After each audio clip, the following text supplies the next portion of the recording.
I could be the one to change my story. And that's when, in this year's, yes, I cut the power. But, what am I going to do? Murder you? You're going to murder us? No. I said I'm not going to murder you.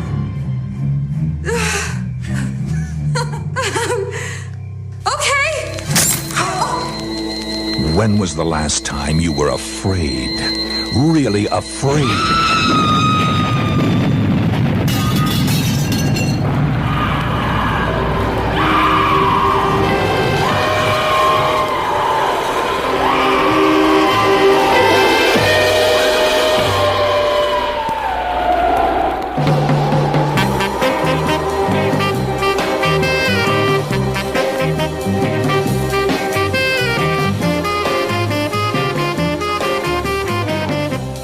All right, everybody, welcome to the Heavy Leather Horror Show podcast, your weekly guide to all things horror from the heart of which city? Salem, Massachusetts. So lucky to be young and in love and in Salem. We sure are, everybody. Hey, I'm your old pal, Ken, a.k.a. Rock and Roll Writer, Sleaze Grinder. Then there she is, everybody. It's Salem's greatest huntress. It's Kelly Kapow. Greetings, human beings.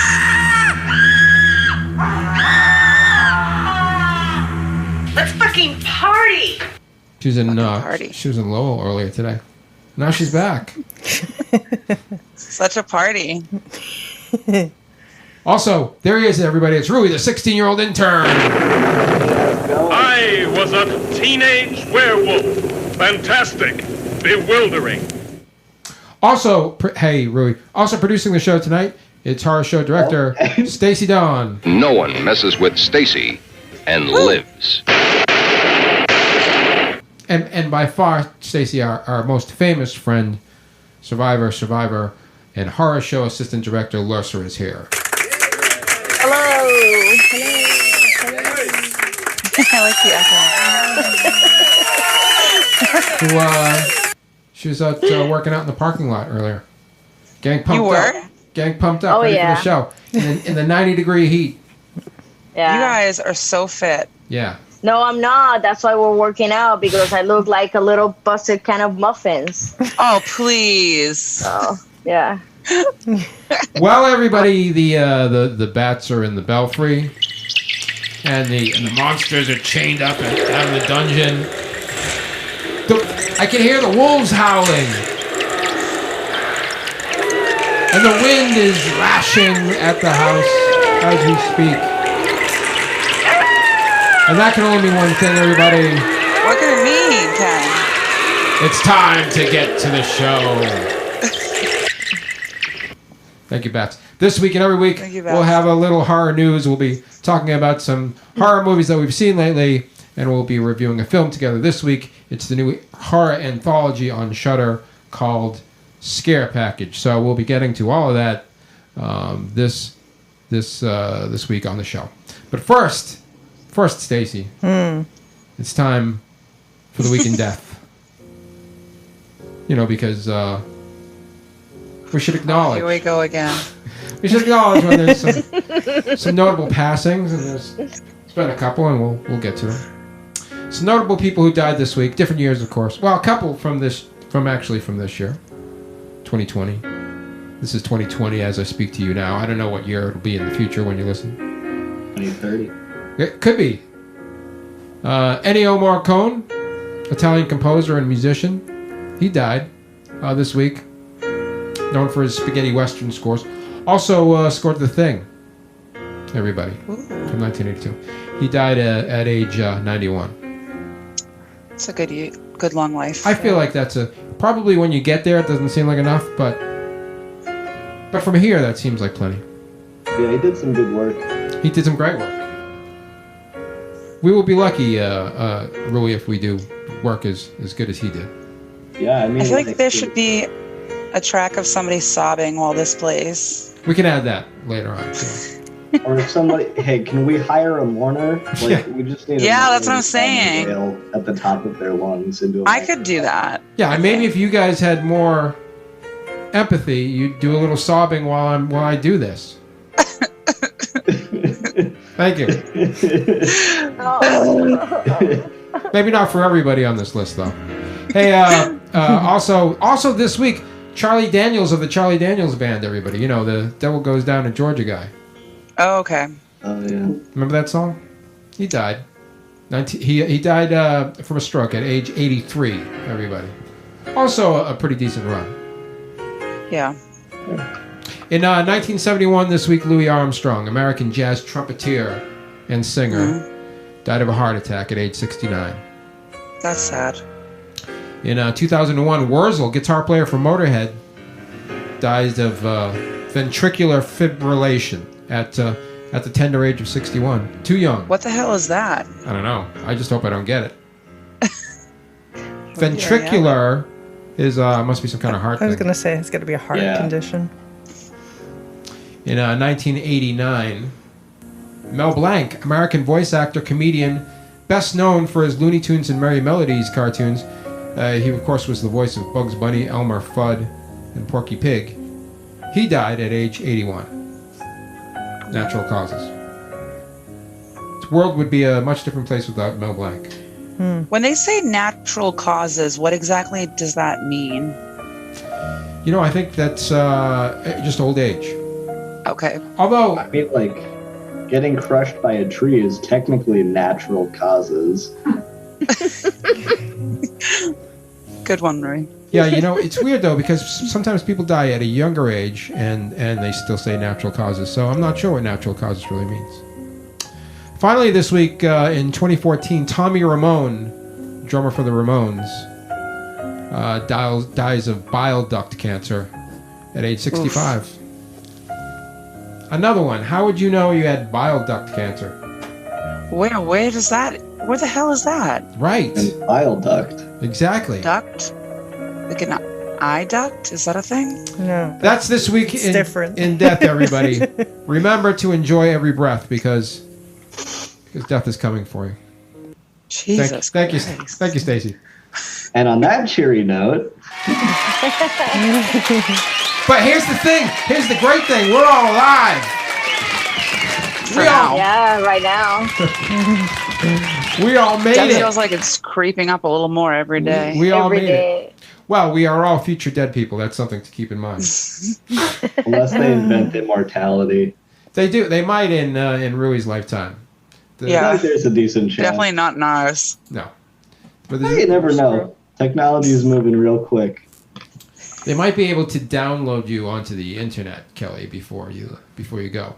That's like a Black Mirror episode or something. Yeah, I have seen that in some TV show already. Yeah, I mean, it seems possible. They take all of your consciousness, download it. Who would even know? This could be a... that wasn't one episode of The X-Files. They had something like that. This could be a computer simulation that we're in right now, for crying out loud. There's a chance. There's like, what is it, Neil deGrasse Tyson thinks we're in a simulation. And he's smarter than I am. So He must smoke a lot of weed. I'm sure he does. But he's also got like a PhD in something. All right, everybody, a couple of things before we get to the movies. Last September, MVD and Rue Morgue launched Midnight Movie Society, a curated subscription video-on-demand service specializing in extreme underground, taboo, and cult horror movies. Ooh. This gave genre fans across the world access to a film library of shocking underground, outrageous gore, creature features, cult classics, and traditional horror. An offshoot of that popular service, the Midnight Movie Unchained, is a new curated free on-demand channel available exclusively on Roku, catering to more traditional horror fare. All titles are carefully selected from the vast MVD film catalog, from underground horror to cult classics. For those curious about Midnight Movie Society, this new channel is a great way to test the blood-infused waters. I just added it yesterday, and it does look like fun. Most of it is either new super low-budget stuff or old super low-budget stuff. But if you would watch, for example, Invasion of the Blood Farmers, or Murder University, or Clown Kill, or Bigfoot versus Zombies. Oh yeah, for sure. If you would, you check it out. They're all for free. It's basically the same as the other one, except that this one is free. The other one had a movie called Ant Farm Dickhole, though, which this one doesn't. Is that just like ants going into a dick hole? I don't know if could be a whole movie of creating a community and starting a farm there. It could be. I don't know. I watched a movie called House on Cuckoo Lane on it yesterday, and at one point, so it shows, it's like all these things where it shows little ads, and it showed the ad for Amy Schumer's new TV series nine times in a row. Oh no! Fucking scary. That's terrifying. That's a horror movie all by itself. Yeah. And the weird thing, what I gather from this is that she has a new TV series about being pregnant, as if she's the first one to have a child. Like this is new information. They both froze. Like she's gonna show you. I don't know. He needs to go kick his fridge a couple more times. She's gonna blow the lid. Curtis from Antrim was a few weeks late. She's gonna blow the lid on what it's like to be pregnant for the first time on her show. Everybody. Wow. Hey, a petition calls for a statue of Guar's Otis Orungus to replace Robert E. Lee. Out with Robert E. Lee and in with Otis Orungus, a new petition is calling for a statue of the late Guar frontman, real name Dave Brocky, to be erected in his adopted home state of Virginia. So, they're tearing down all the Confederate statues everywhere. Yeah. And they have to be replaced with something. Of course. Yeah. Although Brocky was born in Canada, his family moved to Virginia when he was a child. He was a co-founder of Guar, a shock rock band known for its wild costumes and a violent stage show where copious amounts of fake blood and other fluids would spew into an ecstatic audience. Brocky died of an accidental heroin overdose in 2014. Now, Robert E. Lee is a failed war general that supported a racist cause, the petition stated. For too long, the city of Richmond has been displaying the statues of him and other loser Civil War veterans. We, the scumbags of the universe, call on the city of Richmond to erect a statue of a great local leader, Otis Orungus, in its place. At the time of the writing, more than 15,000 people have signed on the petition. I would sign that. Sign up. Yeah, I will sign that. That would be nice. We should replace all the Confederate statues with shock rockers. Yes, exactly. Yes. That's a good idea, buddy. Make a list for me, Rui, and then we'll get to work on that. Alice Cooper. I don't know. Yeah. Wait, isn't Alice Cooper kind of a piece of shit, though? Honestly, a lot of shock rockers. Well, some of them are. No, I think I would question Marilyn Manson's morality, but I think Alice Cooper is bad. I think Alice Cooper's fine. But I remember when I used to work for Metal Hammer magazine, and they would send me out on assignment a lot, and it seemed like every band that I had to interview was touring with Guar, so I got splattered with Guar's corn syrup many times.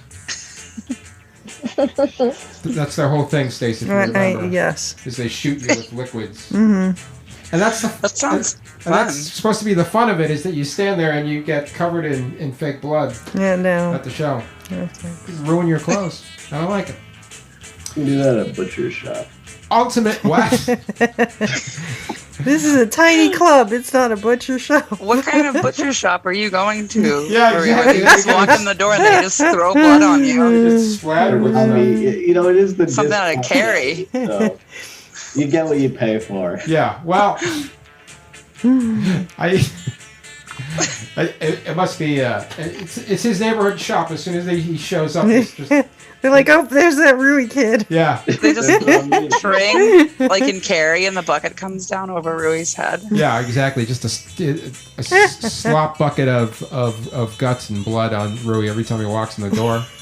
I think they're sending you a message, buddy. They don't want you there. Yeah, they might not want you in there, man. No, I thought that meant they liked me. It's like it's initiation. Yeah. Hey, Ultimate Horror board game Slice and Dice available for pre-order. By the way, I don't care for this pre-order thing at all. Just let me know when it's out. If it's sold out, I'll live. But I'm not gonna spend money on things for the future when who knows if there even is a future. Well, I think the reason why they do these pre-order things is because then they know how much they're gonna make. That things aren't even in production necessarily yet. Maybe, Stace, but as the Week in Death ably shows you, We don't know what's going to happen. Yeah, but they What don't if- care. They have your money now, so they'll just make it But anyway. why are you going to need your money anyway? That can. Right, but what I'm saying is maybe Charlie Daniels had a pre-order going for the Slice and Dice board game. Now he's never going to get it. No. You know what I mean? Could have spent that It'll on go money. to his family. He could have spent that money on something that already exists. That's true. Are you? But then you forget that you pre-order, and then something comes in the mail That's 2 months true. later, and you're surprised. That does happen. Yeah, it's like a gift from yourself. That but is yeah. that is true. That happens every so often. You something arrives and you go, "What the fuck is this? I didn't order this." And then you go, "Oh yeah, pre-order from 6 months ago." That happens to Jessica all the time. All right, let's get to this. Are you a psycho or a savior? Slice and Dice, the deck building strategy game from Horrorfix creator Ash Hamilton, asks the player that very question in a race for the highest body count. The game, which allows the player to choose one of 5 horror archetypes straight from the 80s, is every horror lover's dream, drawing from popular tropes and movie knowledge to give the ultimate fan the edge in gameplay, combining its new cutout combat system, a deck of beautifully hand-illustrated cards, and a tile-based board layout. Slice and Dice plays exactly like a horror film where no two games are alike. It's a unique world, stated the game's creator. Characters can equip weapons and even use plot twists at integral moments to change not just the gameplay, but the gameplay for every character. In a dash to either kill or save the game's victims, the players will have to not only defeat the victims themselves, but the other players in combat as well. Ever wondered if Chucky could go head-to-head against Leatherface? Well, Slice and Dice looks to answer that question and more. When asked about the need for a game like Slice and Dice, Hamilton said, "We have a lot of games in the market to talk about being horror, but are really just another take on dark fantasy. This is a game made by horror fans for horror fans. The casual gamer can still have a lot of fun with this one, but horror fans are going to see that we truly had them in mind." The game will be available for pre-sale August 11th directly on Kickstarter. Well, Kelly, for one, is a big board game fan, so I think this is something that would very much appeal to her. Yeah, I was thinking that. What does something like that go for, Ken? I don't know. I didn't. I'm tired of pre-orders, so I didn't check. But I'm sure it's an affordable price. It really doesn't say. I'm gonna go to their Facebook page and see more. But the cards look like the art looks really good. I'm gonna guess. Cool. I'm gonna guess. I don't know how much. How much does a board game cost, Kelly? I mean, like $50. Yeah, I'm gonna guess more. it's gonna cost like $70. $69.95. That's what I'm gonna guess. Which is an I'm outrageous. gonna try and pre-order and see. Okay. I say $69.99. What do you think Okay. about that, Ken? Kelly's going up 4 cents, so we'll find out. But that's what I feel it'll be around. I think it's going to be even 70. And even 70 says. Oh, fuck you, Rui. God damn it. We'll find out. It's like the Price is Right. I know. Larsa's doing the homework, and we'll find out. Also, it doesn't allow you to. It doesn't tell you. How can I pre-order if I don't? What if it's $1,000? I don't have $1,000. We'll bill you when we decide how much it's going to be. Or sell an organ or something.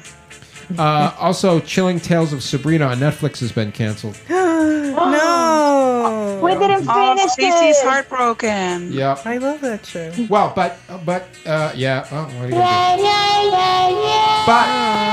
But there's going to be a 4th season though. They already shot it. All right. So at least as long as they wrap it up. So I'm sure they will wrap it up for you. Yeah. Before they go away forever. I'm surprised. That seemed like it was doing pretty well. Yeah. It's hard to say, like, what does it mean when things are doing well these days? Because there's no Nielsen rating. So how do they... Oh, they know, because they know how many people are watching things. Right. Oh, I get it. Never mind. I've just seen a lot of people post about it, so I assume. But sometimes when it's a young cast, too, someone in the cast who's integral to the story decides they don't want to keep doing it, and then they just cancel the whole thing. Really? You think it was Sabrina that said she didn't want to do it anymore? It's possible if something else came along. I mean, I don't know the story behind it, but... I feel like you got to take the money and run in this world. Yeah, but that happens a lot with shows. What happens a lot? that somebody who's integral to the cast decides they don't want to do the show anymore. And then, they replace them or they bring in the cousin from out of town or some nonsense. And it's never as good as it was. The cousin from out of town, right? Well, I guess... That's the identical twin. Yeah, some weird thing. Yeah, I mean, how long does everything have to last for 20 seasons? 4 seasons should be enough. All right. Do you have my bad news intro, Stace? Because it's time for the bad news. I have a bad news for you, and it's that Kickstarter from that game is not up, so we cannot find out the price. Damn. Wait a minute. So you're telling me that that if you go over there, and you check, it just doesn't exist. It's not in Kickstarter. It's not there. It's not in Kickstarter. Wait a minute. Did I just invent this whole thing up? Did I just... What the hell is going on here, Dad? No. They haven't started the campaign yet. Oh, okay. All right. So you cannot pre-order it because apparently they're going to open the campaign on August 11th. Okay. So we will know the price. Oh, on August 11th, we will know the price. Okay. Yes. All right. I'm going to put an alarm on my calendar to find out that day. Thank goodness, because we got to know. To be continued, folks. All right, everybody. Now it's time for the bad news. Really wanna know the way I feel. You're both a bad news, baby, you ain't no big deal. Hey, everybody! There's a lot of bad news out there, and you know what? We got some more of it, so let's get to it. All right, we're starting off strong. I feel like. Okay. Driver fights off snake with knife and seatbelt while going 75 miles per hour. Wow! I am impressed with this guy. Okay. A driver pulled over by police for speeding was let off when it emerged that he was actually trying to fight off a snake while driving. The 27-year-old Australian man, identified only as Jimmy, was fighting off a reptile with a knife and seatbelt when officers flagged him down. Stunned officers who stopped the vehicle on the roadside in the northern state of Queensland were confronted with a sight of a panicked knife-wielding driver, reports the Daily Star. In a video showing the drama, Jimmy leans out of the window of his car to explain his predicament. He tells the officers he's worried that he may have been bitten by a venomous snake lurking in his ute. What the hell is that? Keep reading. Okay, it's apparently Australian slang for utility vehicle, a car with an open tray in the rear. Jimmy fought off the reptile with a knife and a seatbelt while he was driving, but was not able to slow down and was clocked going 123 kilometers per hour, which is around 76 miles per hour. Why wasn't he allowed? How come he couldn't have slowed down while he was being attacked by a snake or pulled over? Yeah, that's the part I don't get. Maybe the snake's tail was on the gas pedal. Yeah, maybe. I actually saw this on the news. Oh, you did? Yeah. Okay, he tells the officer he was bitten by a brown snake or a tiger snake, which crawled into his car. It was in the ute with me. I think it's bitten me, he says. Jimmy, looking frantic, adds, "You can feel my heart, mate." Can you maybe do that with an Australian accent? How do you do an Australian accent? Can you feel my heart, mate? Ah, nice. Nailed it. You did it, buddy. Jimmy explains the snake wriggled into his car through the gear stick and tightly coiled itself around his legs. Oh, my God. The more I moved my legs, it is pretty big. It just started to wrap around me, he says. Oh, no! Wow. Its head just started striking at the chair between my legs. Oh, my God, I was going for the junk. Jimmy was worried he was bitten by the eastern brown snake, responsible for 41% of snake deaths in Australia and capable of causing death by heart attack within minutes. Fortunately, he was not bitten in the fight with the deadly reptile, but paramedics called to the scene found that he was suffering from shock. Yeah, it was pretty bloody terrifying, I'm not going to lie. Jimmy can be heard telling the cop in the clip, "I've never been so happy to see red and blue lights," he admits. He was not charged for speeding. Fucking Jimmy, man. A legend. A legend. Can you imagine just driving your car and there's a fucking snake trying to bite your dick off? And this guy, and he had the fortitude of mind to fucking stab the thing while he was driving. It's incredible. Do Australians always carry knives with them? They must, for sure. It's got to be. Because almost any animal out there can kill you, I think. So you got to be on the lookout at all times. Those big ass spiders. There's certain. There's everything, even like a tiny ant. It's huge. It's ridiculous.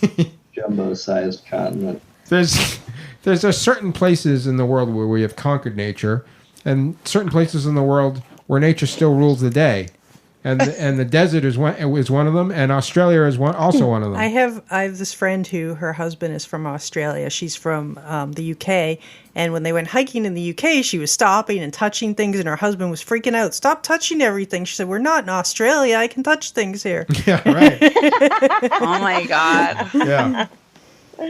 Well, I think honestly, this might just have been some bad grass and a pool noodle. This is why I'm not very outdoorsy. I like to stay away from things that can strike at me. Me too. I'm in no rush to commune with nature ever. Good for you, Jimmy. I'm glad you survived, and that's a little Australia for you. Hey, next on the bad news, what do we got? Florida jogger finds human head in St. Petersburg. Oh boy! Wowzers. So a guy is jogging. He's just jogging down the road. Which we've all done. Let's face it, we've all done it. We've all right, Kelly. We've all done it. Jog down the road. I don't fucking jog anywhere. Are you kidding me? I don't even jog after the ice cream truck. Imagine, Kelly. Imagine that you're jogging. Once I was walking down the street. You remember this, Stace? There used to be a around the corner from us. There was a mannequin head in a window that was for years, and then one day it was out on the street. Yeah. When I was walking by, so there was a head on the street, but it was terrifying. But it was a mannequin. It was a mannequin head. So it wasn't exactly the same. I took a picture of it. I think it's on my Instagram. But it wasn't a human. It wasn't an actual human head. What happened in Florida? That was the real deal. Rui, let's get to it. Let's find out what happened. Yeah, I like to imagine this is for this person's first time jogging. They're like, "Oh, doctor's orders, got to get healthy." Right. See one human head, never again. Yeah, exactly. Nope. Right back to the couch. Yeah. So, St. Petersburg police are investigating after a human head was found on the side of the road. Police said a jogger called detectives around 7 a.m. after finding the remains near the intersection of 38th Avenue S and 31st Street S. I'm sure that means something to some Floridians. Homicide detectives were called onto the scene. The Tampa Bay Times reported the head was too decomposed for investigators to determine the person's gender or race. Said police spokeswoman Yolanda Fernandez, the head will be turned over to the medical examiner's office for further investigation. Homicide detectives were combing the area for more human remains and other clues, Fernandez says. But hold on a second. If the head was too decomposed for investigators to figure out like what even the gender was, how long has the head been at the side of the road? Then did nobody notice a head on the side of the road for like a week? It is Florida. That's a good question. Unless it came from somewhere else. Maybe someone just finally someone was like, well, this is no good anymore, and finally got rid of it. Oh, that is. Or it was like in the trash or something. Yeah, who knows? Yeah. Or it was too high to care. Or maybe I feel like this is another reason why I don't jog and never will, because joggers are always ending up fucking dead. Yeah. It's always people getting up at 6 a.m, going for a jog. Well, they're the ones who are usually finding things, for sure. Wow. Hikers and joggers and find things all the time. So, but Kelly's hypothesis is that the decomposed head is also another a jogger. I bet. Watch. I'm going to follow this goddamn story. I'm going to get to the fucking bottom of it. She thinks I've been watching a lot of Unsolved Mysteries lately, which I know I said I wasn't going to do, but I finished it. You did? That's good. Do you think, were you able to help with any of them? Did you have any clues yourself? No. Oh, okay. All right. You never know. That's the beauty of Unsolved Mysteries, is you don't know. All right, next. Baker uses female urine from public toilets to make Goldilocks bread. All right, well. Yuck. Yeah, exactly. Yuck. An enterprising delicious. French baker is switching up her recipe, or should we say recipe? By using wheat fertilized with female urine harvested from public restrooms. Ugh. Urine is a great fertilizer, said engineer and self-proclaimed eco-feminist Louise Ragu. Okay. Sure. Sure. Who regularly gathers piddle from female urinals at the 14th Go ahead, say it. Arrondissement of Paris. Wait, try that one more time. Let me see if you got that right. Let me see if you got it right. Arrondissement of Paris. I'm gonna give you that one for sure. That doesn't sound right, but okay. I'm gonna give it to you. He just loves ringing that thing. She's the brains behind the. Why are all these French words in this? Behind the Bouchel d'Or. Who's in France? Bouchel d'Or. Our Goldilocks bread. Right. Ragu's goal to break taboos over excrement. I don't know. We don't need to break taboos over excrement. The taboos are fine. Let's leave them there. Yeah, and create a sustainable food cycle. What? According to a new study published by the French Urban Planning Agency, some 29 million loaves of urine utilizing bread could be baked daily, saving farmers 703 tons of nitrogen employed in artificial fertilizers per day. Perhaps it's true what they say that April showers bringing May flowers like flour right, I get it. for bread. Yep. keep going. It's a neglected liquid, usually dismissed as waste. Right, exactly. Adding that urine harbors nitrogen, potassium, and many other nutrients that plants extract from the soil. As such, it should be treated like a gold mine, she said. Oh, they didn't need to say gold, but they did. So many puns in this story. Keep going. Going to the bathroom is literally flushing food potential down the toilet. When you pee in water, treatment plants remove the nutrients, she said.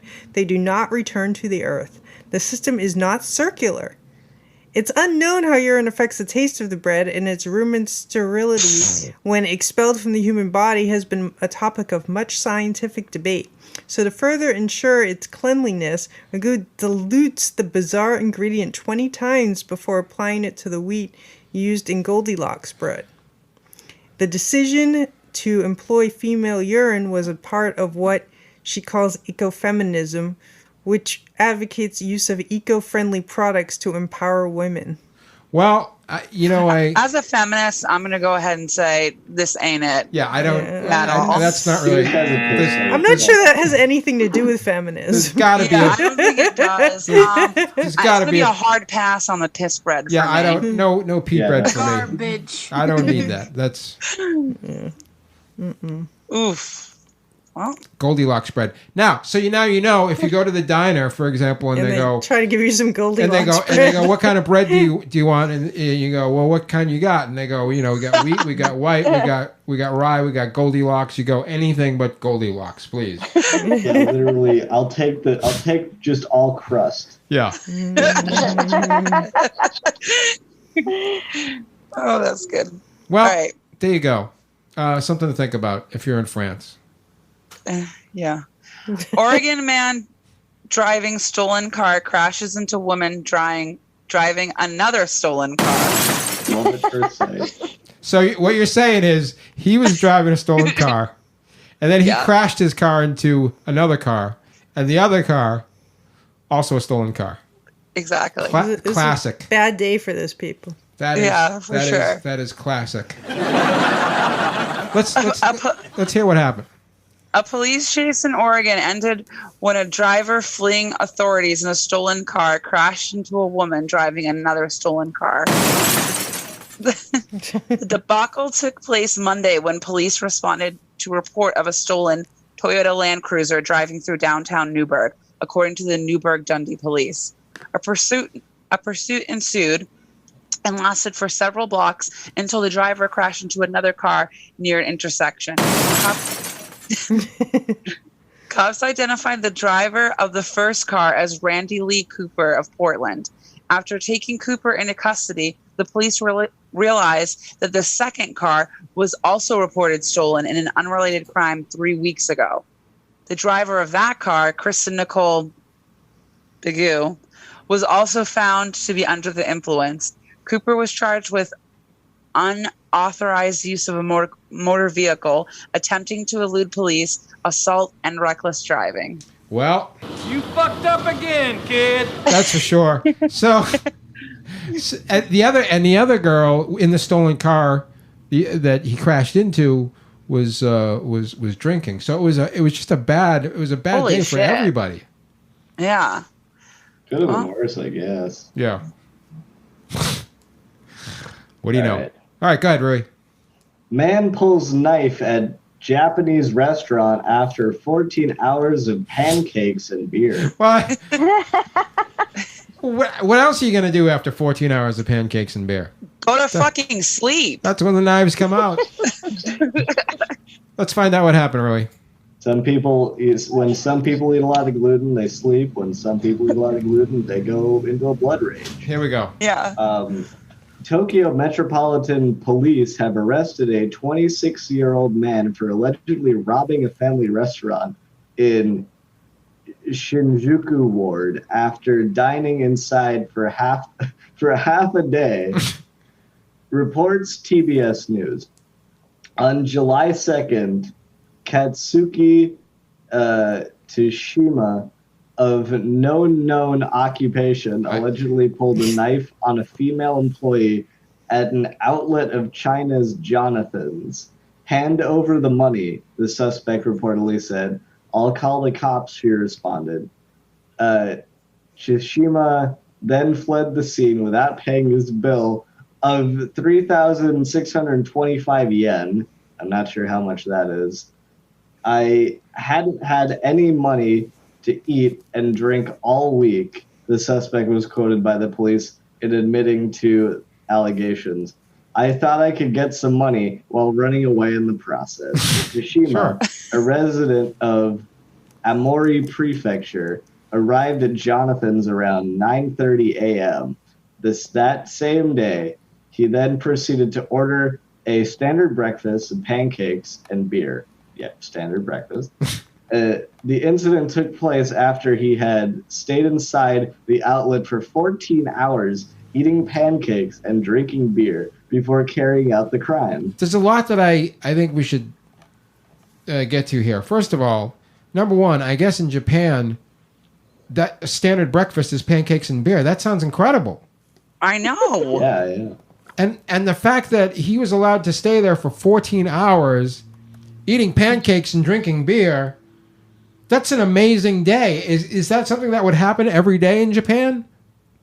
Oh, I wish. I can't imagine it being an American restaurant where you're allowed to stay there for 14 hours. No, I hope we'll kick you out. 3,000. You tried, Lursa? 3,625 yen is the equivalent of 34 American dollars. That's it? Yeah. Wow. Yeah. For 14 hours of pancakes and beer? Are we talking like a pancake an hour, or are we talking like maybe just one stack that took him 14 hours to eat? Well, that's it. It's not going to take 14 hours to eat one stack of pancakes, so I'm assuming it's an all-you-can-eat sort of affair. That's crazy though, because restaurants, like, especially breakfast places, are usually like turn and burn. You know what I mean? They want to like get you out and get someone in. Kelly would know. She's in the business. Yeah, I'm in the business. You would never let somebody sit there for 14 hours eating pancakes. Right? I mean, no. Yeah. Hell no. What if they're just vibing, Kelly? Well, I don't even think we're open 14 hours. Let the man stay. Let him have his pancakes and beer. What is the limit, you would say, Kelly, for hanging around eating pancakes and drinking beer? I mean, they get pretty pissed if you're there for like more than like an hour and a half. Yeah, that seems like plenty of time. Because at that point, you're just like camping out at the table and you're just like eating up money that the server would be making from somebody else, you know? And then after all this time, he doesn't even have the money to pay the bill. That's the worst part of it. And he thinks that he's going to get the money on the run. Then he thinks he's going to rob the place. I mean, the balls on this guy. No wonder he has no known occupation. He's a total bungler. He didn't do any of this right. Ridiculous. Whole thing is ridiculous. But what's done is done, and I suppose we just move on with our lives. I guess we do. And then he goes back to the prefecture and thinks about what he's done. But here's the point, everybody. You can go to Japan, and for $34, is that how much you said it was, Stace? Yeah. You can get all day pancakes and beer. I'm totally in. Yeah. Yeah. And I don't know what the drinking age is over there in Japan, but it's probably 16. So if you book a flight, I think you're going to have a good weekend coming up for you. Or you know what? Maybe a good lifetime, depending on how. Yeah, exactly. See how that goes. It's 20. Oh, it's 20? All right. A few more years, all Roy. right, too bad. We'll see. All right, Stace, you got another story? Yeah. A terrified woman returns home to find mutant potatoes have taken over her apartment. Ooh, I saw the pictures. I saw the pictures for this. It's very alarming. Let's find out what happened. When it sounds like a movie, right? Yeah. When coronavirus lockdown restrictions were announced, Donna Pere wasted no time in fleeing her home to spend quarantine with her boyfriend on the other side of town. Amongst the belongings she left behind as she hurriedly relocated was a simple bag of potatoes she had picked up from the local shop with the intentions of cooking them for dinner. She didn't give them a second thought as she happily passed the time with her boyfriend before returning to the apartment in Confrance for the first time 3 months later. But when she opened the door, she says she was left terrified by the unassuming bag of spuds, which had grown meter-long pink tentacles and reached out to every corner of her small apartment. Whoa. The communications manager said, as I opened the front door, I noticed strange shape at the back of the kitchen. As the light was off and the shutters were down, I didn't realize it was potatoes. It was only after opening the shutters that I took notice of this extraordinary sight. I was terrified at first, but after realizing what it was, I laughed a lot and shared the video of the plant on Snapchat. My friends couldn't stop laughing. They found the whole situation unbelievable. Photos show huge shoots that have pierced through the seal of the kitchen worktops, falling to the floor below, wrapping themselves around a broom, and even reaching up to her television. Donna said it took her hours to completely remove the potato and its army of runaway shoots. Yeah, you can look this up on the internet and see the pictures of it. It really does look. That seems something insane. That in 3 months, that's what happened. H.P. Lovecraft story. It's like these crazy, exactly pink tentacles from the potatoes that just grew all over the apartment and right through the cupboards and the stuff. It must have been. It seems crazy that would even happen in that really a short period of time. Really. It must have been the temperature was just right for that in there. There must have been like a greenhouse temperature in her apartment. What's the end game for these potatoes? I mean, what do they want? What do they want? Why did she buy these potatoes and then leave for 3 months? She forgot the potatoes. And then she was like, oh, the potatoes will be fine. Yeah, because you wouldn't expect in 3 months that's what's going to happen to the potatoes. But potatoes do get weird if you just leave them in a drawer somewhere. Yeah, but not in 3 months, normally they wouldn't grow to take over your house. Yeah, I have left potatoes for a long time in the fridge and they don't grow like this. This is ridiculous. Wait, let me see that picture, Lisa.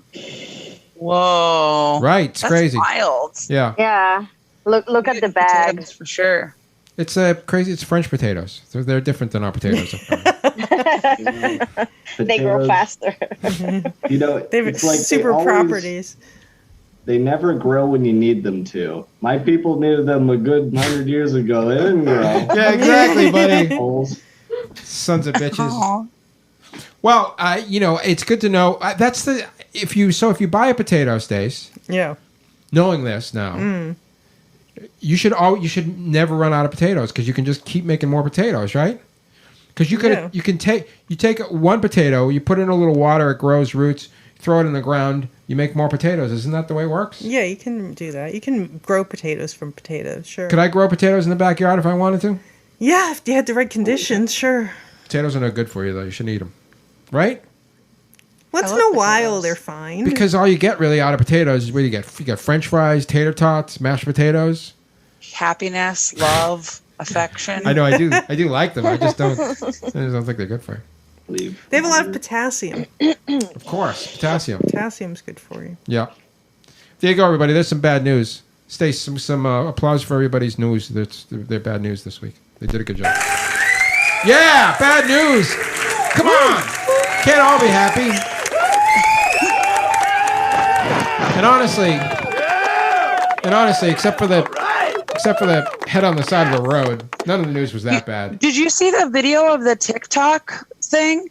Apparently, these teenagers were out in Seattle. They were filming some like TikTok video, and they came across a suitcase, and they opened it up, and there was a fucking dead body in it.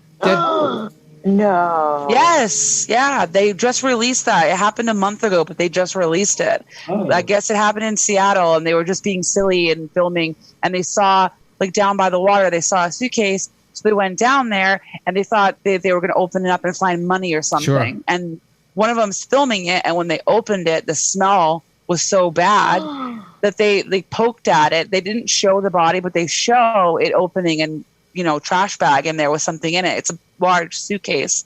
And then, one of them started freaking out and called the police. And then later on, it shows them driving down, and there are all these cops there. And then they did release something later that said that human remains were found in 2 suitcases. So there was another one in the water nearby. Two bodies in bags. 2 bodies in bogs. Yeah. Well, it could be 1 body and 2. It's hard to fit. I think it would be hard to fit a whole body in a suitcase. Maybe it was like one body and 2. It was chopped up, maybe. So you're saying it was one body in each suitcase? Yeah. I don't know if I can do that. Wait, did you try? I've never. I'm thinking about. I'm thinking about if I had to try. It seems like that's a lot to get into a suitcase. If it's a small human, depends on the size of the human. Yikes. Yeah. Yeah. Let's not think about it. I could maybe get Rui in a suitcase. Yes, definitely. Yeah. I mean, we fit Sam into a drum bag. We did. We did. Yeah. So we could maybe. Yeah. All right. Carl into a trash can. Hey, you guys want to talk about some horror movies? Yeah. Let's do it. Right there on my TV. Horror movie right there on my TV.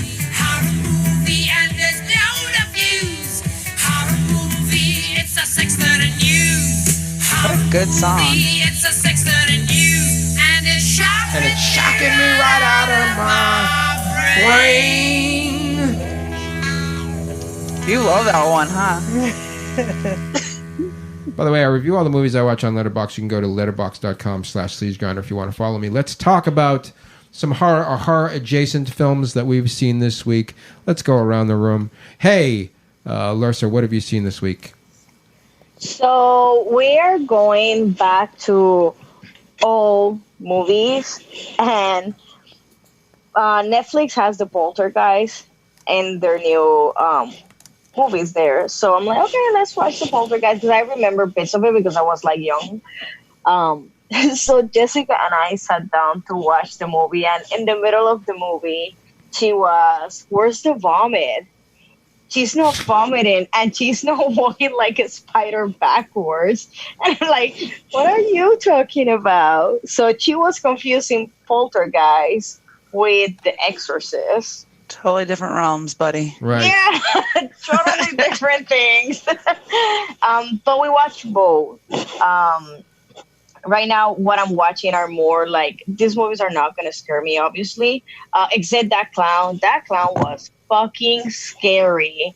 It was traumatized me. It was bad. Yeah. But most of, I'm looking for the effects in the movies. Mm-hmm. And I was thinking how a lot of these movies that they film now, they use a lot of computer things and tricks, and you notice that they're computer, right? And I was looking at the Poltergeist, and I was like, in the scene that the mom is going up the walls, and I'm like, how can you not notice that this is a trick? Because probably they set the room backwards, so it gives you that impression.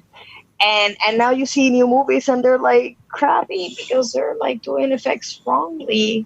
But yeah, we watched those movies and we had a lot of fun going back to when I was a kid and hiding from my parents, watching all of these scary movies and they didn't know. Nice. So I had a lot of fun. Poltergeist, everybody. So wait, just the first one or all of them? I saw the first one, and then I read that the second and the third were not that good. And then I was watching on Shudder that documentary, like that TV show of the bad things that happen in different movies and Curse films. Yeah, the curse film thing. And after watching the one from the Poltergeist, I'm like, I'm just gonna watch the first one, and I'm gonna skip the other ones. They're not relevant.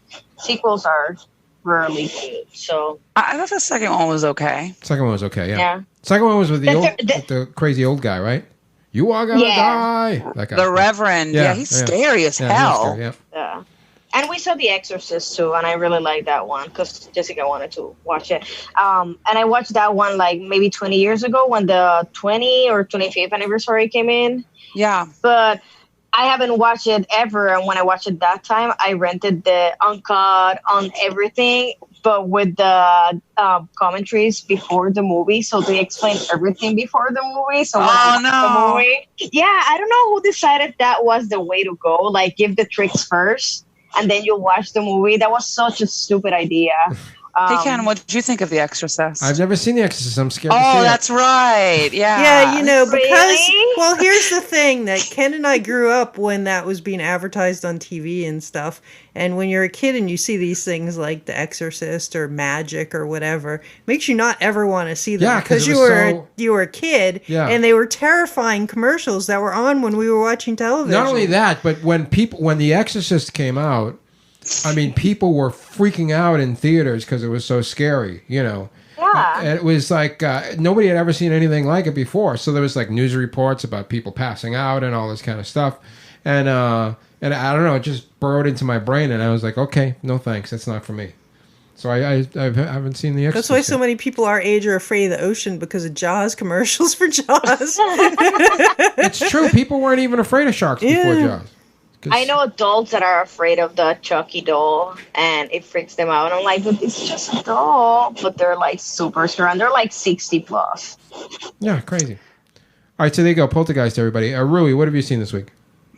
Me and Natasha did a 80s movie binge.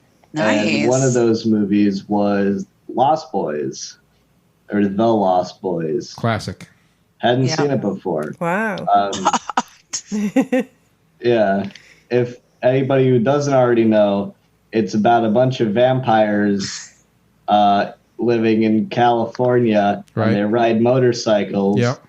And you have these young kids trying to kill the vampires. Yep. Yeah, the two Coreys are in it. Right. I've seen so many of the Coreys lately. I think if I see Corey Haim, I'm going to go into a rage. But yeah, it's a good time. It's a lot of fun. My only gripe is I feel like they didn't do enough with the vampires. I wanted to see more. They killed them off way too easy. Spoiler alert, buddy.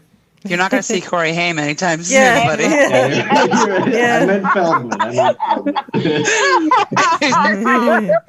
I didn't want to say anything, but Hey, did you if you see him, run. Then you'll be in your own horror movie. Hey, did you like what was your favorite part of the movie Lost Boys? Do you have a favorite part? Did you have a favorite I really part? liked the vampire hideout. I honestly thought that was cool. Really sick. But wait, what about? Did you like the saxophone player? Oh yeah, that was, Tim Capello. That guy was cool. That guy's so greased up and awesome. I still believe. All I don't oiled know. up. I don't know why he's so oiled up. Now, no, this is completely bypassed me as when I started as a teenager. But did you notice any homoeroticism about the film at all? I didn't, and Right. I went into like I don't know. People told me, "Oh yeah, there's a lot of tension between the head vampire David and the guy Michael." I was like, I mean, maybe I just didn't read any of it. Also, in Corey Haim's bedroom, there's a big poster of Rob Lowe, which seems very weird because that's like a teenage girl poster. It's like Rob Lowe wearing a crop top, and right? It's very homoerotic. Yeah. It's like goddamn Nightmare on Elm Street too. It's real, and it is true when you think about it. It's like, you know, How many times does he say Michael in the movie? He says it a million times. Michael. That's a drinking game. You drink every time he says Michael, and then you die. Yeah. I was gonna say, how do you get through the movie? Yeah.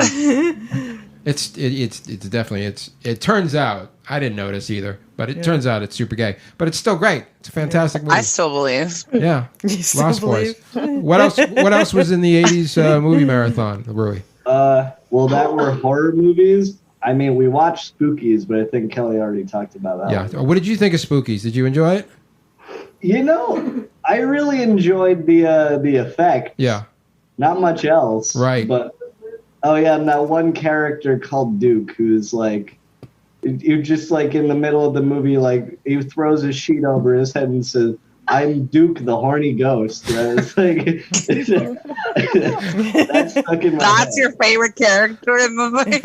Duke the horny ghost. Yeah, he sounds fun. They're all bland except for him. I haven't seen it for a while, but he sounds like a fun guy.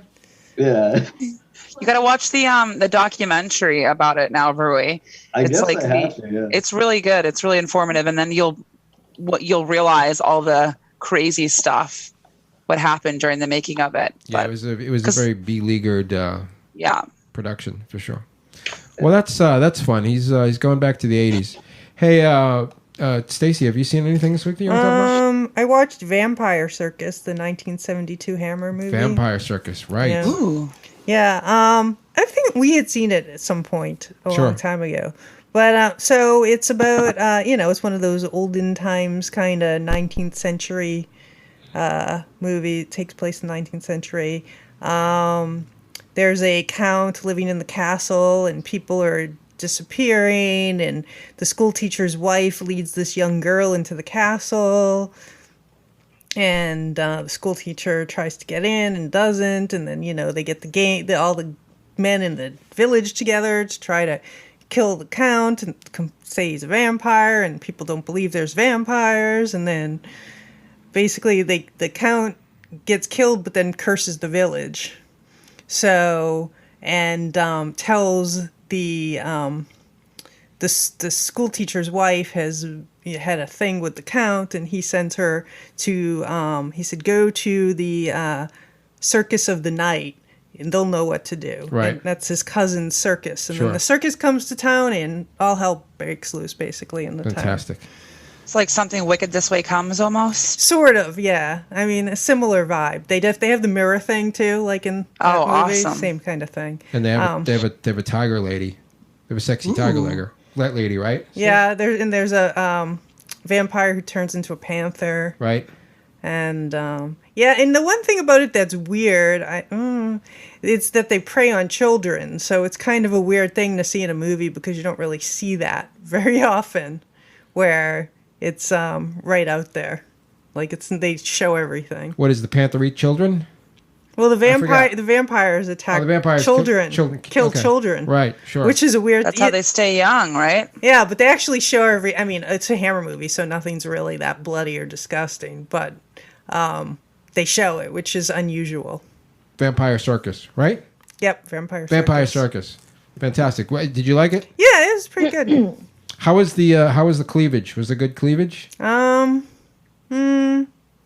There's not. I guess there's some. I don't remember. The things, not much. It's not heavy on that. That's what Hammer is known for mostly these days. First of all, like really red blood. It's like paint. Like Suspiria. It's like red paint. It's red paint and cleavage are both things that I enjoy. But I don't remember a lot of that in Vampire Circus. No, there's not. I mean, because it's mostly about the families getting killed and stuff. So. When I was a kid on Creature Double Feature Stace on Saturdays sometimes they would show Hammer movies, and they always seemed kind of slow. But what I realize now is that they cut out all of the blood and the boobs. So you were just left with the talking. Yeah, well, all the in between parts the movie has a lot of talking. There's a lot of talking. Sure. Yeah. And a lot of Victorian outfits. Mm-hmm. If you like Victorian outfits, they're good for that too. Yeah. Anyway, I love them now. I just thought they were slow as a kid. Hey, Kelly, what have you seen this week? I also was stuck in the 80s this week. I watched two movies. One is a cult classic that it's embarrassing to say that I've never seen it before. Street Trash. Yay. 1987, directed by J. Michael Murrow. Stars Mike. How the heck was that? Leakey? Sure. Mike Leakey, R.L. Ryan. He's from the Toxic Avenger. Noto. Yeah, so this is a really popular cult movie. It's a melt movie, right? Yeah, it's a melt movie. Sure. Exploitation trash film. It's just super campy and shocking. It follows like a group of homeless people that live in like a junkyard, and one homeless guy in particular, and he's like on the run from like things constantly happening to him. But while all that's happening, there's a liquor store that finds a case of like contaminated toxic alcohol called Viper drink, and they sell it off for like $1 a bottle, and it melts whoever drinks it into like piles of goop. It's super offensive. I think they just wanted to like piss everyone off they possibly could making this movie. It's really trashy. It's a fun watch. I thought it was a fun watch. It's really over the top and ridiculous. There are some really good kill scenes. There's a scene where someone gets his dick cut off and they're tossing it around and playing like keep away with it. Pretty good. I love a good dick cutting off scene, you know? Sure. Yeah, I mean, Ken, what do you have to say about it? I know you love this movie, right? Street Trash is one of my all-time favorite movies, and I remember when so it came out in 1987, and there was like a bunch of hype about it, and like, you know, Fangoria or whatever. So my buddy Luke and I, we always caught the new horror movies when they came out, so we were really excited about it. So we actually went to the premiere was in New York, where they shot it. So we went opening night in New York, and it was like, you know, line around the corner, and everybody was super into it, and it was really exciting and super fun. And then like a week later, it opened in Boston, and when it opened in there's something going on in Rui's. I think he's breaking up with Natasha in the middle of the show. But so the next week it opened in Boston, and at a theater that's no longer on. But what happened was when we got there at the box office, you know, you're like, hey, I want a ticket for Street Trash, and they're like, are you sure you want to see this movie? And you're like, yeah. They're like, a lot of people are walking out, so they were discouraging people. They didn't want to make money. Yeah, that seems weird. But it was actually true. So we got in there, we were watching it, we're having a great time, and then it's just like a flood of people. And it's that scene with the dick throwing scene was a particular point when people were like, okay, I had enough, and then we just walking out. That's the scene that I'm in it, you know? Once I see a dick getting tossed around, I'm like, all right, I'm back in there. And I think it, like, if I remember, I haven't seen it in a while, but I think that it sort of like in the beginning, like in the first 10 minutes or so, there's like a fat guy like fucking a corpse in the junkyard. Oh yeah, that is very disturbing. That's Right. That's one of the major shock things. And I think people were splitting for that. But what's great about the movie is that so there's the Tenafly Viper is the name of the liquor, and there was actually a band in town called Tenafly Vipers for a while. But Nice. but anyway, so when people drink it, they explode, but they explode in like just like beautiful, like multiple colors, like purples and pinks and blues and yellows. Blue is so good. It looks like Windex or something. It's just like super blue, and I love when they're like melting, and it just has like the blue oozing out of them. It's so good, and the entire cast just seem like it's made up of like homeless people and winos and reprobates and criminals, right? I mean, it doesn't seem like. I mean, it's a fantastic movie. Yeah, every character in that movie is pretty fucked up. Check it out, everybody. Yeah, I recommend it For too. sure. What else have you Cool. seen? And then the other one I watched was back on my Linnea Quigley marathon. Sure. I watched Nightmare Sisters. David Dakota. Sure. Dakota. Yep. Okay. Yep. 1988. The tagline is sex isn't their only weapon. Right. Which I liked. This movie stars Linnea Quigley. Many of you should know her from Night of the Demons and a million other movies. Brink Stevens from Slumber Party Massacre, Sorority Babes, and Slime Bowl-orama. Michelle Bauer from Hollywood Chainsaw Hookers, Terror Night, Attack of the 60-Foot Centerfold. She has so many fucking movies that she's been in. She was in the Ginger Dead Man 2, Passion of the Crust, which I have not seen and I would love to. So it's 3 Scream Queens, which is incredible. And they have them as these dorky, nerdy characters in the beginning of the movie. So it's like one of them is supposed to be fat but isn't fat. One of them is wearing glasses. And then Linnea Quigley has these like terrible fake buck teeth in. Right. And the whole thing is they're these like nerdy sorority girls, and they want to have a couple of fraternity guys over. So they have like 3 nerdy guys come over, and they're going to have like a seance together. And they're using some sort of cursed crystal ball in their seance, and it brings in a succubus, and it goes into all their bodies, and they instantly become extremely sexy. Really, just one of them probably takes her glasses off, and the buck teeth come out. But they're, topless, big-haired, just fake tits everywhere. And half of the movie is just them rubbing things on their fake boobs. Right. There's like a scene that went on for like 20 minutes of all 3 of them rubbing whipped cream all over their chest. And then these 3 other fraternity jock guys come, and they see how hot they are. So there's always someone peeking through a fucking window in an 80s horror movie, I noticed. There's some creeps hanging around peeking through windows. So these jock guys see the nerdy guys with the hot babes, so they like kidnap the nerds and like go in, and then each one of them gets seduced by one of these like succubi.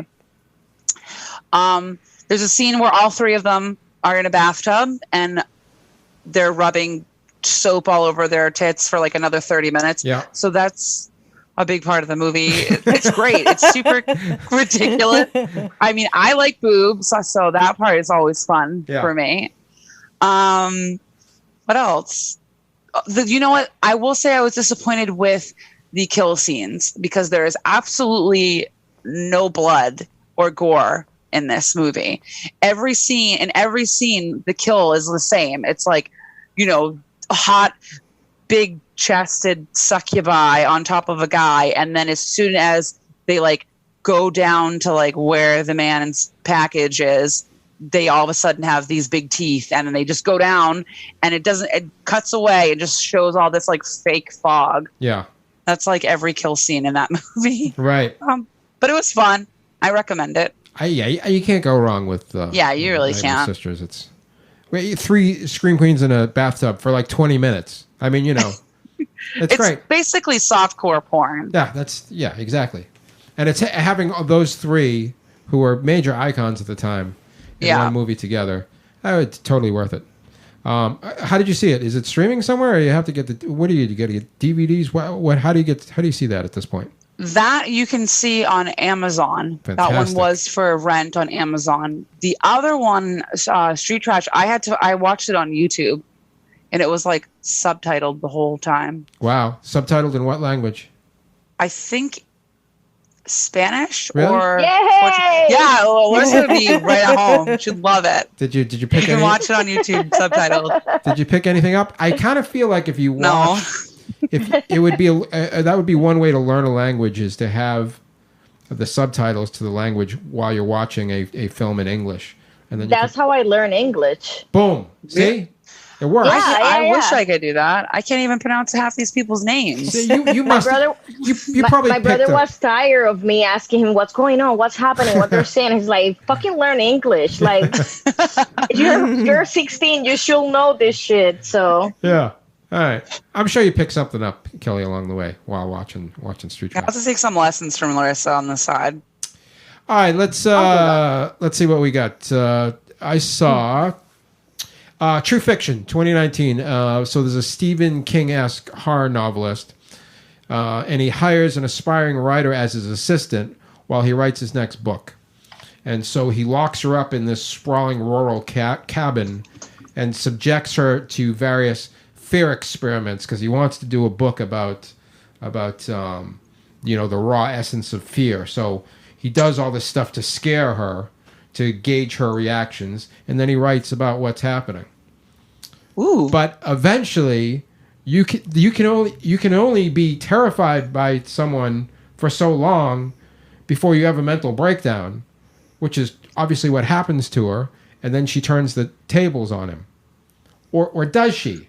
We don't, it's one of those things where, like, is this happening or is this happening? It was stressful, it was intense, it was engrossing, it was occasionally confusing, but it was ultimately satisfying, what you would call spam in a cabin flick.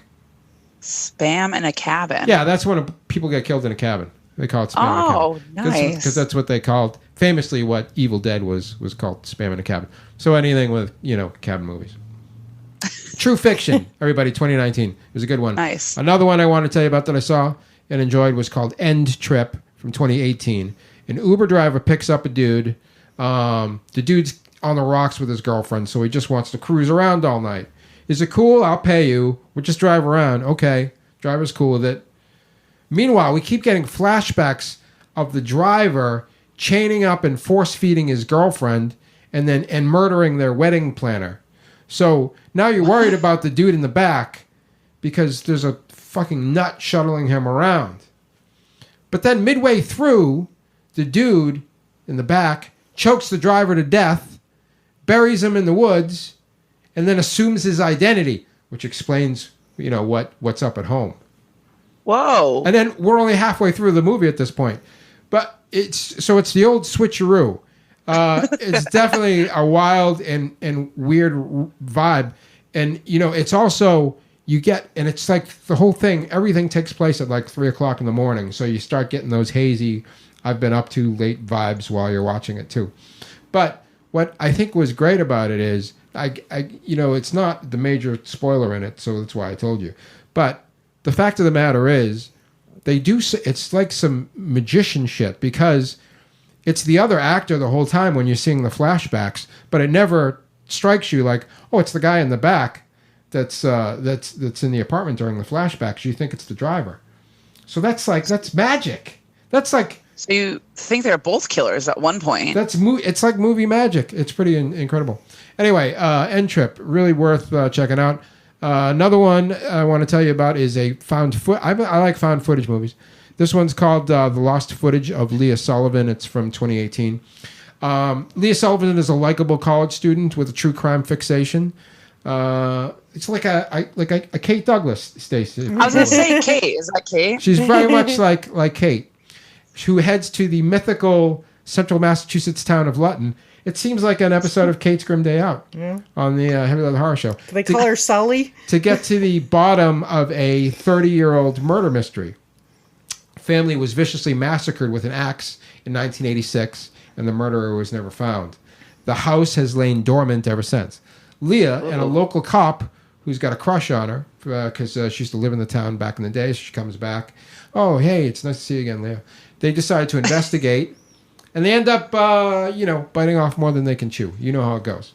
While the last 20 or so minutes goes like full-on Blair Witch style, camera spinning, running through the woods, screaming, kind of found footage craziness.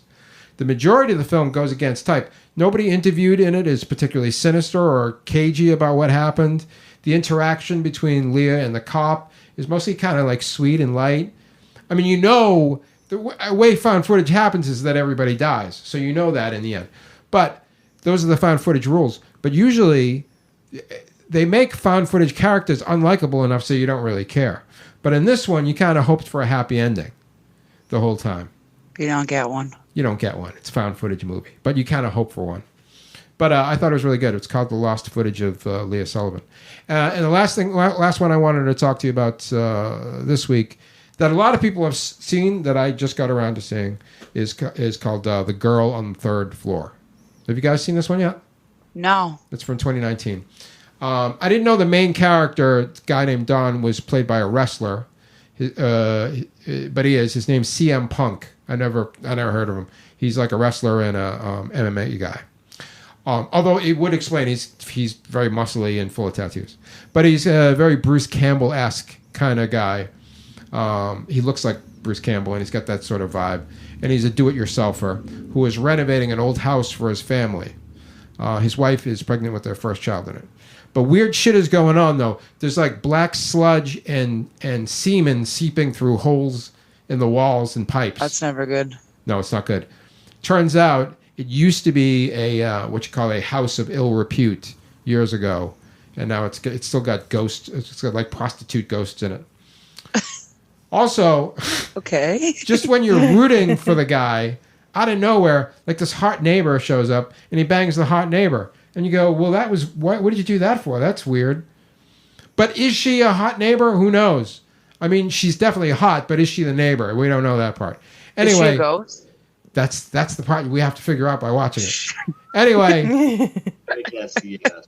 It quickly becomes obvious that the house has a problem with him, and things escalate as they tend to do in these circumstances. It's a pretty fun haunted house flick with some novel twists that you don't usually see in these kind of movies. So I liked it a lot. It was on Netflix for a while. It might still be on Netflix. I watched it on Amazon, but it was on when it was on Netflix. There was this dumb article that I read that about like what are the scariest movies on Netflix, because they were basing it on horror movies that people wouldn't finish, and this was like the top one. But that could also mean that they just thought it was good. They didn't think it was good, right? But they said it was because it was so scary people can't even finish it. Yeah, I mean, there's things I watch sometimes. I'm like, this is so boring, and I just stop watching it. Right, but it's definitely not boring. It's good, and I didn't really think it was that scary, but I was engrossed with it the whole time. So there you go, everybody. There's some recommendations for the gang. Before we get to this week's group watch, it's time, everybody, for Best Kill of the Week.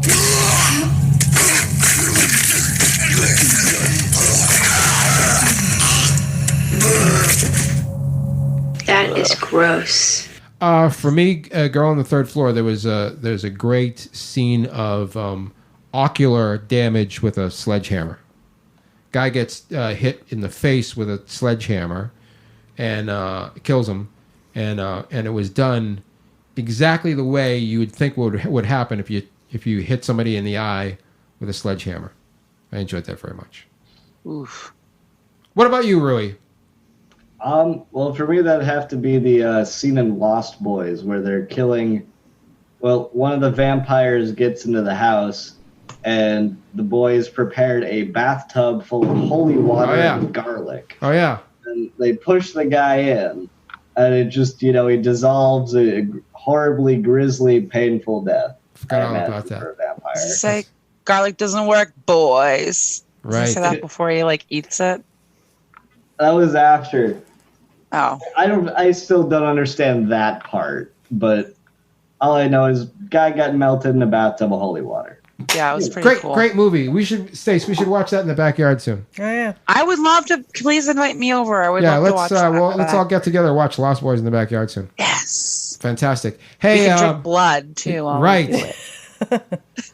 Have some rice. It's maggots, Michael. You're eating maggots. But it wasn't maggots. It was just rice. Hey, Larsa, what's the best kill of the week? I think between the Poltergeist, which I didn't see a lot of killing, and The Exorcist, I will have to say when Father Karras gets possessed by the devil, and then it kind of leaves, and he jumps out of the window, and he rolls on those stairs for a while. Yeah.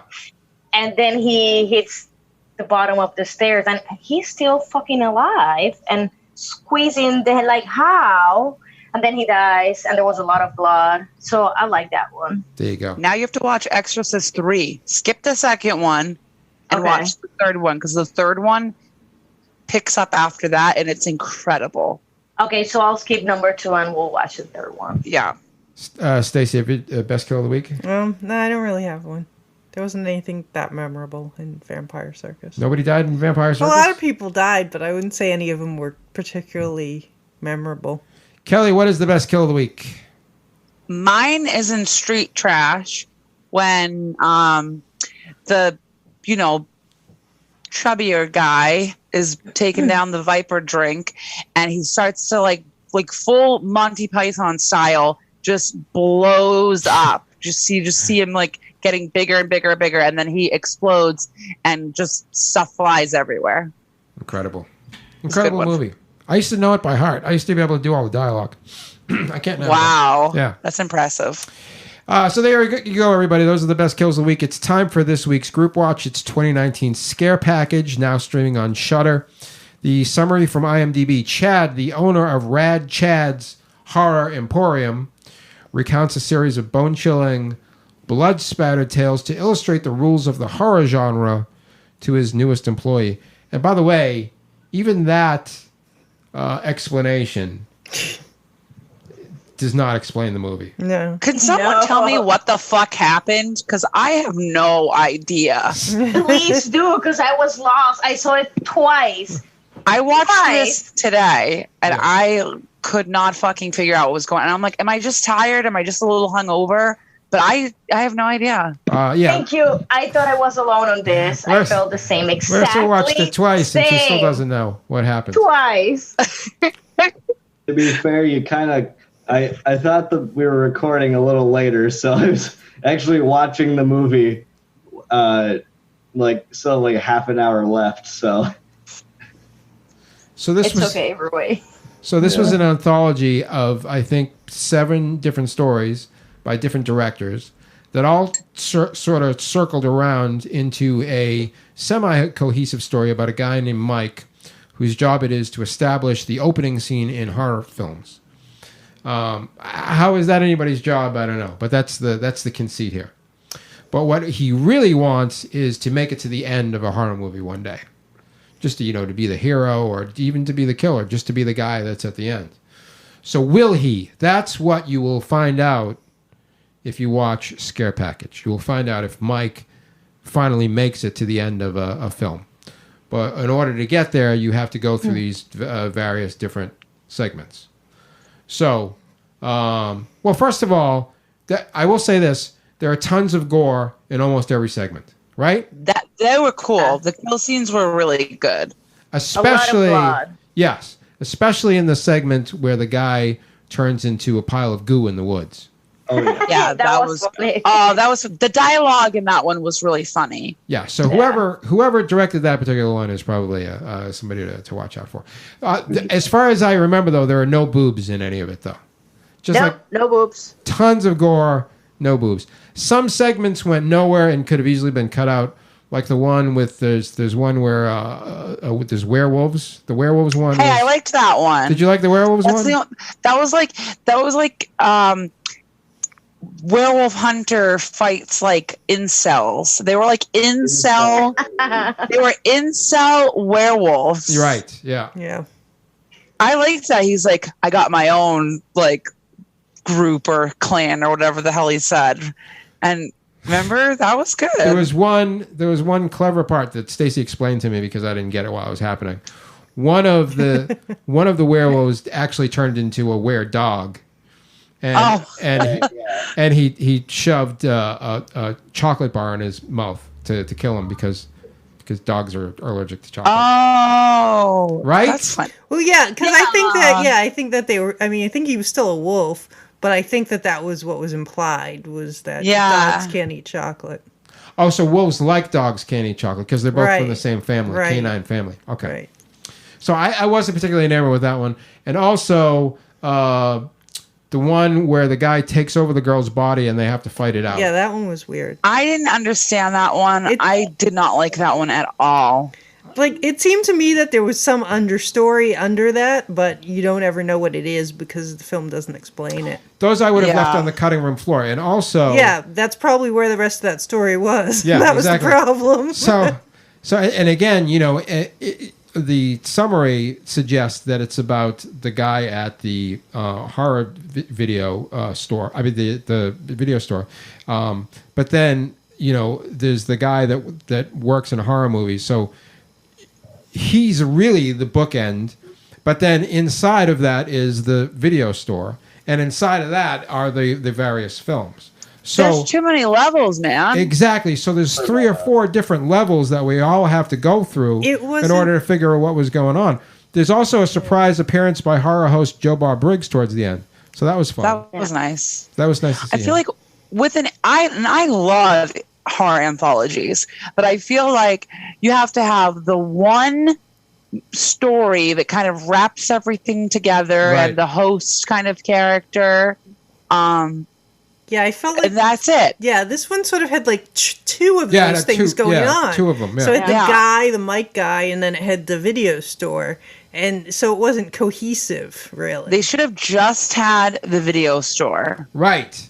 And in fact, a video store is a great atmospheric place for an anthology like that, because you can just go like, oh, hey, here's another story. Check out this movie, and then you put it in the VCR, and then we watch it. That's fine.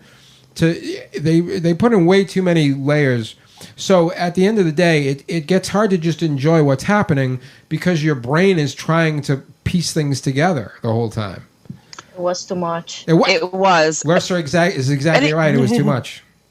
But I did think it was exciting to see a horror movie that came out, this year? Yeah. And it's taking place in a movie store, which is fun. And there's tons of tributes to horror movies in it. Like there's a scene where I forget what they're looking for the killer on like a screen or something, and it's like, oh, he's 20 meters away, through the office, which was an homage to Aliens. And then and I think in the Joe Bob Briggs one, the soundtrack, there was like a part where it sounded just like Goblin, and there was a part where it was sounded a Ministry song. It sounded like a Ministry song too, but it wasn't. It was like the Wish version of it. Right, and there was like a part that sounded like one of John Carpenter's themes. So there was a lot of like homages to other things in it too. So the name of the guy was like Michael Myers. Right, exactly. Mike Myers. Exactly. Yeah, right. So there's a lot of like inside stuff. If you're a really big horror fan, you can pick all that up. But overall, again, it's too much. It was they threw too many things at the wall at the same time, and because of that, I was just confused for most of the time that I was watching it. So let's find out what we all thought. Stace, at the end of the day, what do you think about this movie Scare Package? It wasn't the worst thing I've ever seen. It wasn't terrible. There were entertaining parts to it, but overall, I think that they made it too complex, and they could have made a more cohesive movie. The anthology could have been better orchestrated. Yeah. So I'm gonna give it a buzzer. Oh, it's a buzzer, Stace. All right, Rui, you still have 20 minutes to go, but from what you've seen, what do you think? I like it. I mean, I like it. What do you think, Natasha? Yeah, they tried to put a lot of stuff in. They definitely should have maybe stuck with one of probably not the Mike Myers guy, the video store plotline, but it was entertaining in some parts, definitely. But I was a little confused at some points. That's 2 dings. There you go, buddy. Hey, Larsa, what'd you think? You watched it twice. Yeah, I will buzz twice. Oh. It was way too much. Like, really. And when I watched it, I was like really sober. I hadn't smoked anything. So it was very confusing. I like Aqua Slash way better. Yeah, me too. Whoa, that's big talk there. It's hard to say. I mean, I could kind of go either way on this one myself, but the fact that it's like, I don't want my brain to be taxed by what is essentially a comedy. I mean, it's if it's a puzzle film where you're supposed to be, like when we watched The Lodge and you were trying to figure out what was going on, that's okay. You know, the mental taxation is worth the payoff. But for this, it just didn't feel like it was really worth the payoff to do all that thinking. How about you, Kelly? I'm going to have to say this was probably the worst anthology I've ever seen. And I watched Terror Eyes. Oh, that's right. And you did. Was that like 1984, 1986? Right. Yeah. I watched that fucking movie, and I'm going to go ahead and say that movie was better than this anthology. Wow. So I'm going to give it the buzz. Wow. Holy smokes. So there you go, everybody. That was not a very popular film for this particular group of people. So, you know. If you've got like an hour and 45 minutes that you're like, I don't have anything else in the world that I can do right now, sure, put it in. Let me ask you this, Kelly. How Salem was this movie? 2, 1, okay, 0. So I guess not. Yeah, I guess not very. I mean, you know, I felt like there was a lot of you know, like there's a lot of gore and effects and that kind of thing. That seemed kind of Salem-y to me. I give it a little more. Give it like a 4. Can we give it a 4? Give it a 4. Let's do a witchy movie next. Okay. All right, Stace, let's get to the plug music because it's time to go. This has been fun, but show's over, everybody. So go home, go to your own.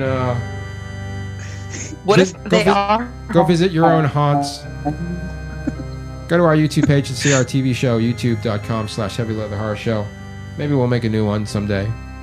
We're Rui, we're getting that couch soon, so we're gonna do the show in our backyard soon. Yeah, it sounds like a plan. Yeah. As soon as I get a truck, I'm going to get the couch. You can go to our Facebook page, facebook.com/Heavy Leather Horror Show for news updates, fun stuff. We used to do a show called Heavy Leather Topless Dance Party. You can find that. Everything else at heavyleatherforever.com. We want to remind you that we're part of the Campaneros Radio Network. Go Campaneros is their site. You can check out Movie Melt, Get Soft with Dr. Snuggles, Songs on Trial, and now the Heavy Leather Horror Show podcast. By the way, Kelly and I will be guesting next Saturday night. We'll be on Get Soft with Dr. Snuggles, so that should be exciting. We're going to get soft together. Yeah. We're going to get hard together. We're gonna work it out. We're soft or hard, we'll find out. But we're going to have fun. So that's it for us this week. Thank you so much for listening. Stay spooky, everybody. And we'll see you next time on the Heavy Leather Horror Show podcast.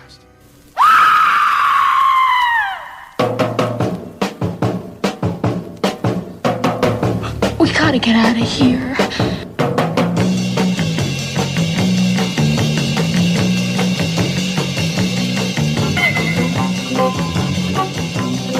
Thank you.